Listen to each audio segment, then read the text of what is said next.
नमस्कार दोस्तों, स्वागत है आपका कॉम्पिटिटिव जीके में।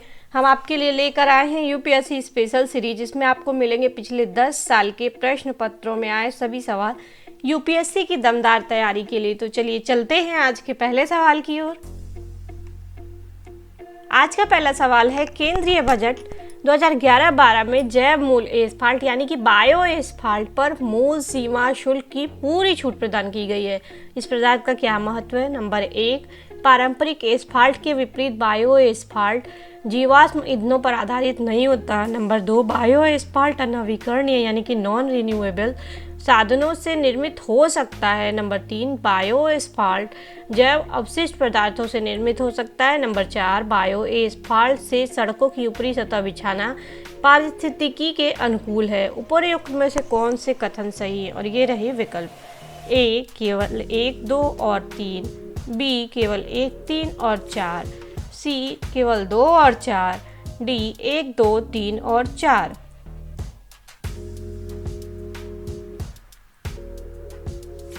इसका सही जवाब है बी, केवल 1, 3 और 4। दूसरा सवाल, निम्नलिखित पर विचार कीजिए। Number 1, carbon dioxide. Number 2, nitrogen के ऑक्साइड। नंबर 3, सल्फर के ऑक्साइड। उपर्युक्त में से कौन सा या कौन से उत्सर्जन ऊष्मीय शक्ति संयंत्रों में कोयला धन से उत्सर्जित होता है या उत्सर्जित होते हैं? ये रहे विकल्प। ए केवल 1, बी केवल 2 और 3, सी केवल 1 और 3, डी 1, 2 और 3।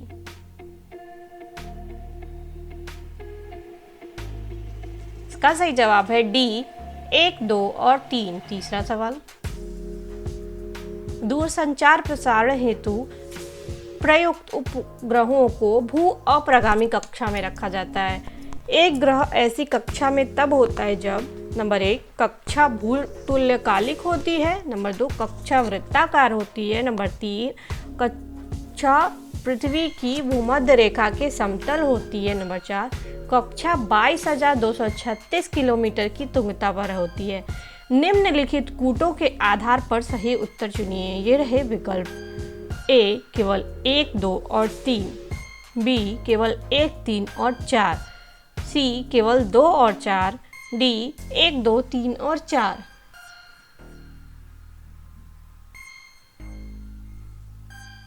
इसका सही जवाब है ए केवल 1, 2 और 3। चौथा सवाल, हाल के वर्षों में भारत निरंतर और उच्च खाद्य स्फीति से गुजरा है। इसके क्या कारण हो सकते हैं? नंबर 1, उत्तरोत्तर वाणिज्यिक फसलों की खेती में प्रयुक्त होने के कारण खाद्यान्नों का कृषि क्षेत्र विगत 5 वर्षों में लगातार घटते हुए लगभग 30% घट गया है। नंबर 2, बढ़ी हुई आय के कारण लोगों के उपभोग प्रतिरूप में महत्वपूर्ण परिवर्तन आए हैं। नंबर 3, आहार की आपूर्ति श्रृंखला में कई संरचनात्मक अवरोध हैं। उपर्युक्त में से कौन से कथन सही है? और ये रहे विकल्प। ए केवल 1 और 2, बी केवल 2 और 3, सी केवल 1 और 3, डी 1, 2 और 3।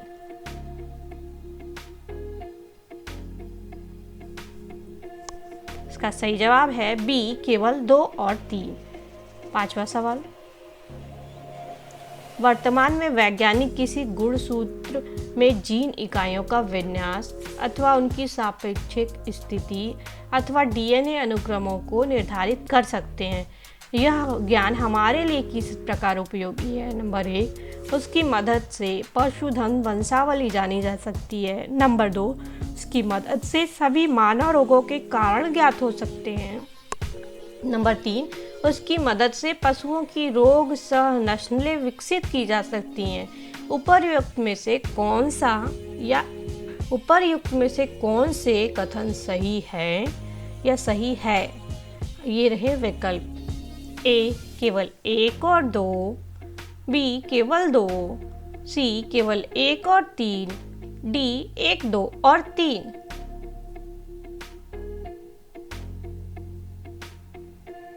इसका सही जवाब है सी केवल 1 और 3। छठा सवाल, आर्थिक क्रियाकलापों के संदर्भ में 19वें राष्ट्रमंडल खेलों को देखने के लिए विदेशी नागरिकों का भारत में आगमन ए.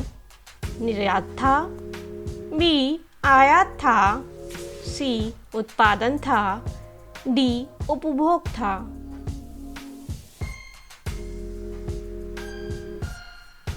इसका सही जवाब है ए. निर्यात था। 7वां सवाल, सूक्ष्म जैविक ईंधन कोशिकाओं यानी कि माइक्रोबियल फ्यूल सेल ऊर्जा का धारणीय यानी कि सस्टेनेबल स्रोत समझी जाती हैं, क्यों? नंबर 1, ये जीवित जीवों को उत्प्रेरक के रूप में प्रयुक्त कर कुछ सबस्ट्रेटों से विद्युत उत्पादन कर सकती हैं। नंबर 2, ये विविध प्रकार के अजैव पदार्थ सबस्ट्रेट के रूप में प्रयुक्त करती हैं। नंबर 3, ये जल का शोधन और विद्युत उत्पादन के लिए अपशिष्ट जल शोधन संयंत्रों में स्थापित की जा सकती हैं। उपर्युक्त में से कौन सा या कौन से कथन सही है या सही हैं? ये रहे विकल्प ए. केवल 1, बी. केवल 2 और 3, सी. केवल 1 और 3, डी. 1, 2 और 3।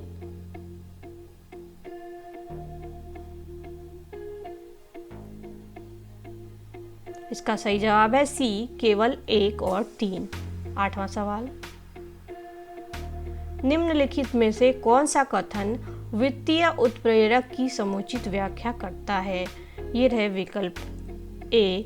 यह सरकार द्वारा उत्पादन क्षेत्र में किया गया वृहद निवेश है जिसका लक्ष्य माल की आपूर्ति कर तीव्र आर्थिक विकास के कारण बढ़ी हुई मांग को पूरा करना है। बी. यह सरकार की गहन निश्चयात्मक कार्रवाई है जिसका लक्ष्य देश में आर्थिक गतिविधियों को बढ़ावा देना है। सी.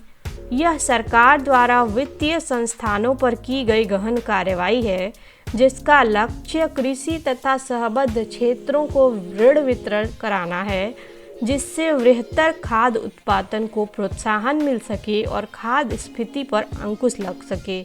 डी. यह सरकार की चरम निश्चयात्मक कार्रवाई है जिसका लक्ष्य वित्तीय समावेशन नीति का अनुसरण करना है।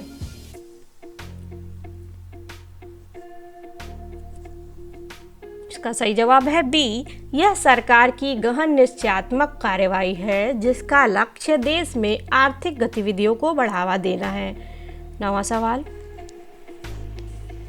अंटार्कटिक क्षेत्र में ओजोन छिद्र का बनना चिंता का विषय है। इस छिद्र के बनने का संभावित कारण क्या है? ये रहे विकल्प ए. विशिष्ट क्षोभ मंडलीय विक्षोभ की उपस्थिति तथा क्लोरोफ्लोरोकार्बनों का अंतर्वाह। बी. विशिष्ट ध्रुवीय वाताग्र तथा समताप मंडलीय बादलों की उपस्थिति तथा क्लोरोफ्लोरोकार्बनों का अंतर्वाह। सी. ध्रुवीय वाताग्र तथा समताप मंडलीय बादलों की अनुपस्थिति तथा मेथेन और क्लोरोफ्लोरोकार्बनों का अंतर्वाह। डी. वैश्विक तापमान से ध्रुवीय प्रदेश में हुई तापमान वृद्धि।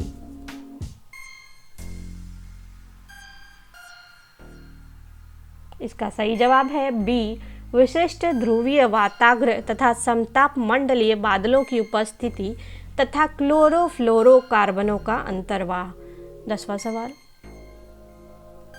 निम्नलिखित कार्यवाहियों पर विचार करें जो सरकार द्वारा की जा सकती हैं। नंबर 1, घरेलू मुद्रा का अवमूल्यन। नंबर 2, निर्यातों को मिलने वाली आर्थिक सहायता में कटौती।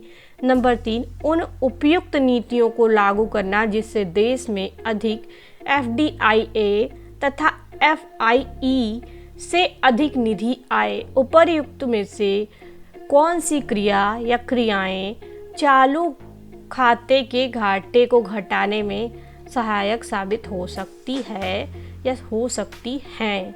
ये रहे विकल्प ए. केवल 1 और 2, बी. केवल 2 और 3, सी. केवल 3, डी.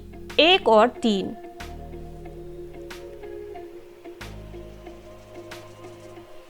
इसका सही जवाब है डी. 1 और 3। 11वां सवाल, संविधान का 73वां संशोधन अधिनियम 1992, जिसका लक्ष्य देश में पंचायती राज संस्थापनों को प्रोत्साहित करना है, निम्नलिखित में से किस या किन चीज़ों की व्यवस्था करता है? नंबर 1, जिला योजना समितियों का गठन करने की। नंबर 2, राज्य निर्वाचन आयोगों द्वारा सभी पंचायतों पर चुनाव करने की। नंबर 3, राज्य वित्त आयोगों की स्थापना करने की। निम्नलिखित कूटों के आधार पर सही उत्तर चुनिए और ये रहे विकल्प। ए केवल 1, बी केवल 1 और 2, सी केवल 2 और 3, डी 1, 2 और 3।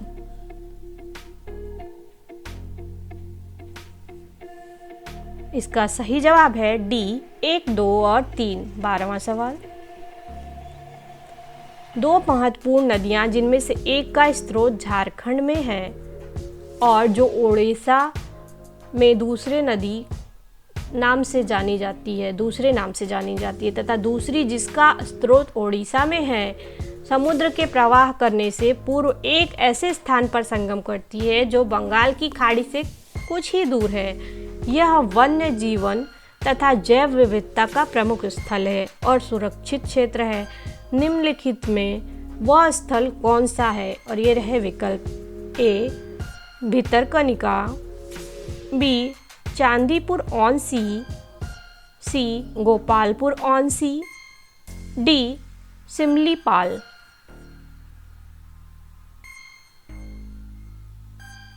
इसका सही जवाब है ए भितरकनिका। 13वां सवाल। स्फीति दर में होने वाली तीव्र वृद्धि का आरोप कभी कभी आधार प्रभाव यानी कि बेस इफेक्ट पर लगाया जाता है। यह आधार प्रभाव क्या है? ये रहे विकल्प। ए यह फसलों के खराब होने से आपूर्ति में उत्पन्न उग्र अभाव का प्रभाव है। बी यह तीव्र आर्थिक विकास के कारण तेजी से बढ़ रही मांग का प्रभाव है। सी यह विगत वर्ष की कीमतों का स्फीति दर की गणना पर आया प्रभाव है।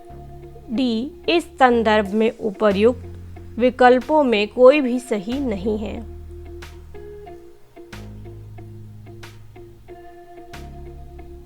यह इसका सही जवाब है सी यह विगत वर्ष की कीमतों का स्फीति दर की गणना पर आया प्रभाव है। 14वां सवाल। भारत की गिनती जनांकीय लाभांश यानी कि डेमोग्राफिक डिविडेंड वाले देश के रूप में की जाती है। ऐसा इसलिए है क्योंकि ए यहाँ 15 वर्ष से कम आयु वर्ग की जनसंख्या अधिक है। बी यहाँ 15.64 वर्ष आयु वर्ग की जनसंख्या अधिक है। सी यहाँ 65 वर्ष से अधिक आयु वर्ग की जनसंख्या अधिक है। डी यहाँ की कुल जनसंख्या अधिक है।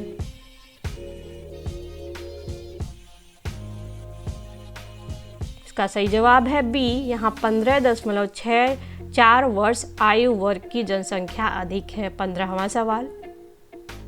कार्बन क्रेडिट के संबंध में निम्नलिखित में से कौन सा कथन सही नहीं है? ये रहे विकल्प। ए कार्बन क्रेडिट प्रणाली क्योटो प्रोटोकॉल के संयोजन में संपुष्ट की गई थी। बी कार्बन क्रेडिट उन देशों या समूहों को प्रदत्त की जाती है जो ग्रीन हाउस गैसों के उत्सर्जन घटाकर उसे उत्सर्जन अभ्यास के नीचे ला चुके होते हैं। सी कार्बन क्रेडिट का लक्ष्य कार्बन डाइऑक्साइड उत्सर्जन में हो रही वृद्धि पर अंकुश लगाना है। या फिर डी कार्बन क्रेडिट का क्रय विक्रय संयुक्त राष्ट्र पर्यावरण कार्यक्रम के द्वारा समय समय पर नियत मूल्यों के आधार पर किया जाता है।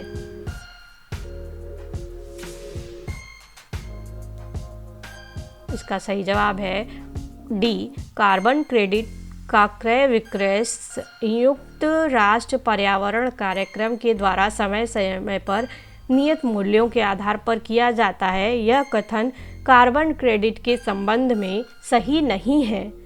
16वां सवाल। निम्नलिखित में से कौन सी मूल्य आधारित कर यानी कि वैल्यू एडेड टैक्स की विशेषता नहीं है। ए, यह बहुबिंदु लक्ष्य आधारित कर यानी कि टैक्सेशन प्रणाली है। बी, यह उत्पादन या वितरण श्रृंखला में लेन देन के हर चरण में हुए मूल्य संवर्धन पर लगाया गया कर यानी कि टैक्स है।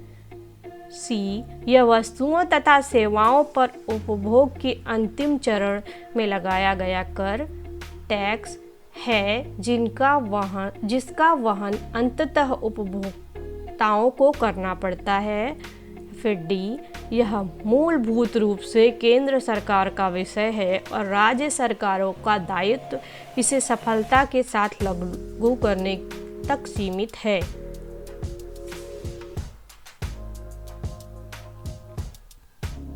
इसका सही जवाब है डी, यह मूलभूत रूप से केंद्र सरकार का विषय है और राज्य सरकारों का दायित्व इसे सफलता के साथ लागू करने तक सीमित है। यह मूल्य आधारित कर की विशेषता नहीं है। 17वां सवाल, बंद अर्थव्यवस्था यह अर्थव्यवस्था है जिसमें ये रहे विकल्प। ए, मुद्रा पूर्ति पूर्णतः नियंत्रित होती है। बी, घाटे की वित्तीय व्यवस्था होती है। सी, केवल निर्यात होता है। डी, ना तो निर्यात ना ही आयात होता है।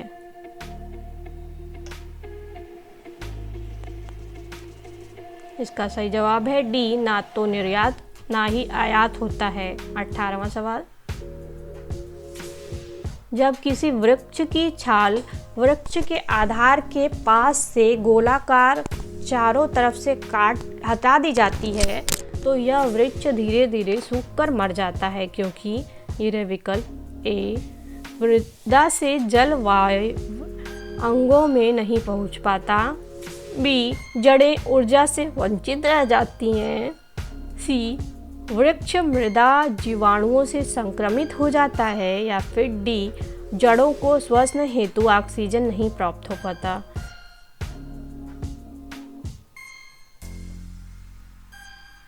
इसका सही जवाब है बी, जड़ें ऊर्जा से वंचित रह जाती हैं। 19वां सवाल, न्यू स्टार्ट संधि समाचारों में रही थी, यह संधि क्या है? ये रहे विकल्प। ए, यह संयुक्त राज्य अमेरिका तथा रूसी संघ के बीच नाभिकीय शस्त्रों पर कटौती करने की द्विपक्षीय सामरिक महत्व की संधि है। बी, यह पूर्वी एशिया शीर्ष सम्मेलन के सदस्यों के बीच बहुपक्षीय ऊर्जा सुरक्षा सहयोग संधि है। सी, यह रूसी तथा यूरोपीय संघ के बीच ऊर्जा सुरक्षा सहयोग संधि है। डी, यह ब्रिक्स देशों के बीच व्यापार को बढ़ावा देने के लिए की गई बहुपक्षीय सहयोग संधि है।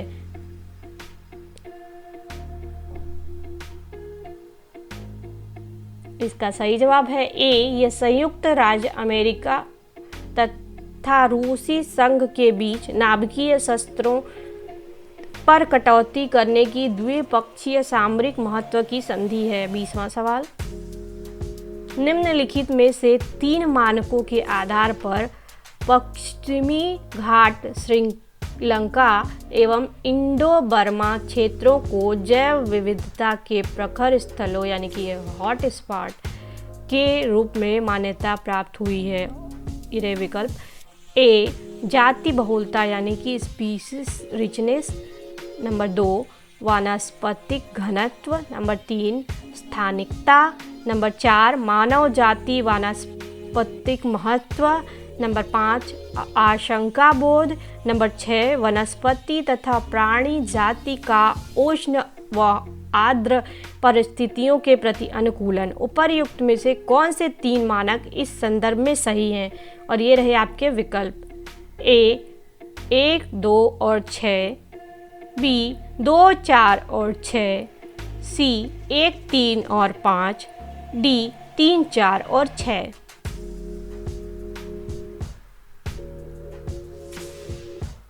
इसका सही जवाब है सी 1, 3 और 5। 21वां सवाल, हाल के वर्षों में मानव गतिविधियों के कारण वायुमंडल में कार्बन डाइऑक्साइड की सांद्रता में बढ़ोतरी हुई है, किंतु उसमें से बहुत सी वायुमंडल के निचले भाग में नहीं रहती है, क्योंकि नंबर 1, यह बाह्य समताप मंडल में पलायन कर जाती है। नंबर 2, समुद्रों में पादपल्लवक प्रकाश संश्लेषण कर लेते हैं। नंबर 3, ध्रुवीय बर्फ छत्रक वायु का प्रग्रहण कर लेते हैं। उपर्युक्त में से कौन सा या कौन से कथन सही है या सही हैं? ये रहे विकल्प ए 1 और 2, बी केवल 2, सी 2 और 3, डी केवल 3।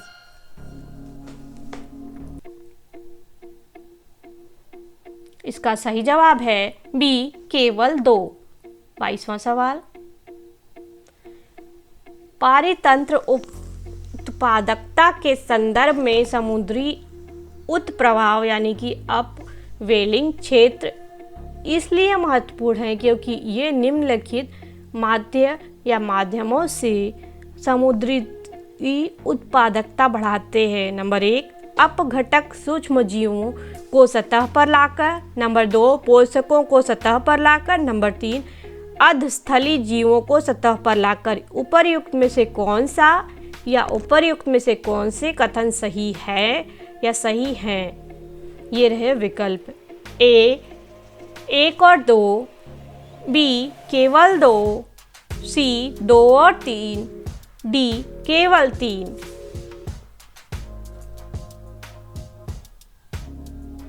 इसका सही जवाब है बी केवल 2। 23वां सवाल, यदि उष्णकटिबंधीय वर्षा वन काट दिए जाएं तो वह उष्णकटिबंधीय पर्णपाती वन की तुलना में शीघ्र पुनर्योजित नहीं हो पाता है। ऐसा इसलिए होता है क्योंकि ये रहे विकल्प ए, वर्षा वन की मृदा में पोषकों का अभाव होता है। बी, वर्षा वन में वृक्षों के प्रवर्धियों की जीवन क्षमता दुर्बल होती है। सी, वर्षा वन की जातियां धीमी गति से बढ़ती हैं। डी, विदेशज जातियां वर्षा वन की उर्वर मृदा पर अतिक्रमण कर जाती हैं।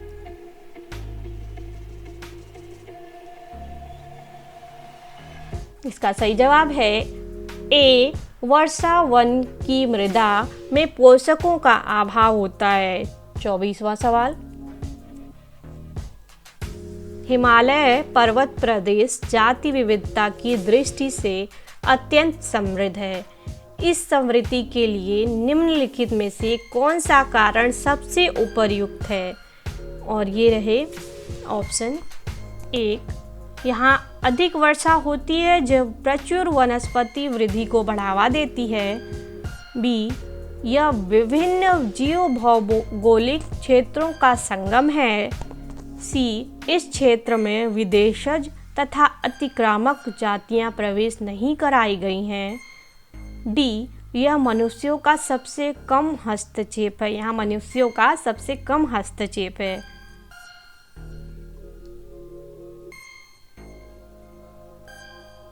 इसका सही जवाब है बी, यह विभिन्न जीव भौगोलिक क्षेत्रों का संगम है। और ये रहा 25वां सवाल,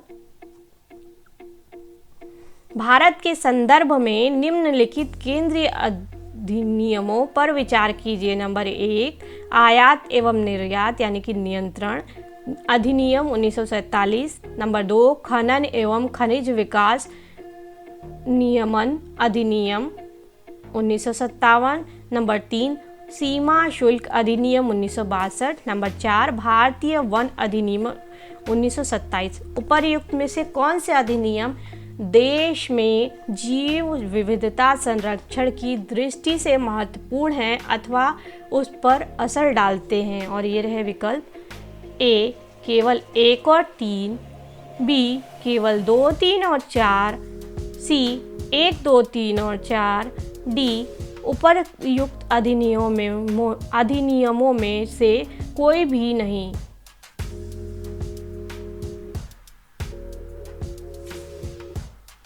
इसका सही जवाब है सी 1, 2, 3 और 4। तो दोस्तों वीडियो को लाइक करिए, चैनल को सब्सक्राइब करिए, वीडियोस को शेयर करिए और हाँ बेल आइकन को टैप करना ना भूलें। मिलते हैं अगली वीडियो में। जय हिंद, जय भारत।